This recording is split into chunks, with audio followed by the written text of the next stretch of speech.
में कोई किसी का नहीं होता, गरीब का। जिस गांव में हम कथा कर रहे हैं, इसी गांव में हमने 8 वर्ष तक भिक्षा मांगी। 8 वर्ष तक भिक्षा मांगकर हमने जीवन जिया।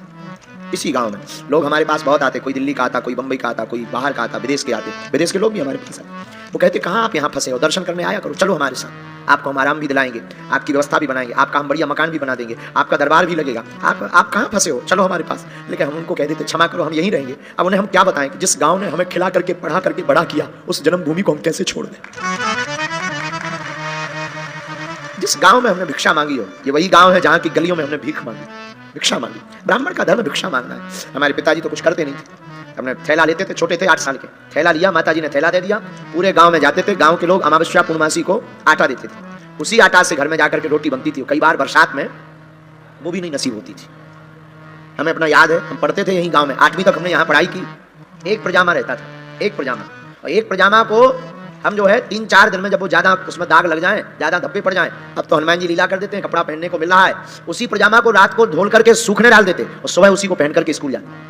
आज भी हम वो रखे हैं, आज भी हम रखे, हम भूले नहीं हैं, आज भी हम रखे। और भगवान करे जब तक प्राण रहे तब तक हम भूलें भी ना।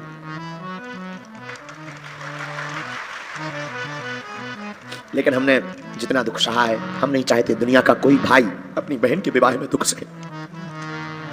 अभी हमको हमारे बच्चे डांट रहे थे कि आप इतना थक रहे, आपका गला बैठ रहा, आप खाना भी नहीं खा रहे, आप सो, सब हो जाएगा।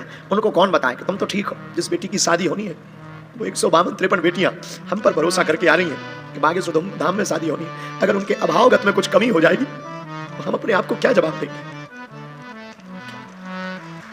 उनकी तो आशा हमसे जुड़ी, उनकी तो आशा हमसे जुड़ी। मेरे माई बाप हमारा कोई प्रदर्शन का विषय नहीं है, हमारा, हम तो राजनेता नहीं है, तो हमें तो चुनाव भी नहीं लड़ना है कि बेटियों का विवाह करा करके हमें चुनाव लड़ना है, या हमें वोट चाहिए, या दुनिया को दिखाना चाहते हैं। हमारा उद्देश्य सिर्फ भारत में यह है कि भारत में जितने मठ मंदिर हैं, वो भी अगर इन बेटियों के विवाह का संकल्प ले ले तो भारत की आधी गरीबी कम हो जाएगी। ये तय, ये बात शायद दुनिया का कोई व्यक्ति ना बोले। हम बोलते हैं कि हम अपने पैसों से नहीं करा रहे, जो तुम लोग हमें दक्षिणा में देते हो हम उसी से करा रहे, लेकिन हो तो दुनिया में ऐसा कोई जो अपनी कमाई से बेटियों का विवाह करवा दे, हो तो जो अपनी कमाई से, अपनी नौकरी से बेटियों का घर बसा दे। हम सिर्फ ये, हाँ हम अमीर नहीं है, हमारे पिताजी अमीर नहीं रहे, ना हम अमीर है, ना हमारा खानदान अमीर रहा, लेकिन बेटियों का विवाह करा करके हम दुनिया को बताना चाहते हैं कि तुम बहुत अपने लिए जीते हो, एक दिन तुम कभी दूसरों के लिए जीने के लिए सोचो। और हम चाहते हैं इस भारत में एक दिन, आज हम घोषणा करके कहते हैं, आज तो हमारी क्षमता नहीं है, आज तो इतनी समर्थता नहीं है, जितनी है कम नहीं है, इतना दिया सरकार ने मुझको जितनी मेरी औकात नहीं, इतना दिया, इतनी औकात नहीं, आज तो क्षमता नहीं है, लेकिन व्यासपीठ से हमारा प्रण है, कभी इसी मंडप में हम 1100 बेटियों का घर बसाएंगे। कभी जब भगवान कृपा करेंगे। हमने अपनी बहन के विवाह में भोगा है, हमने अपनी, हमारा पुराना घर अलग जगह है, नया घर दूसरी जगह। नया घर में जब हम गए थे तो पुराना घर बरसात में गिर गया था, तो माता पिताजी हम डेरा लेकर के, एक छोटा सा कमरा था समाज सेवा भवन, उसमें डेरा डाला था बरसात में, उसी में रहते थे, उसी में हमारी बहन का विवाह हुआ था।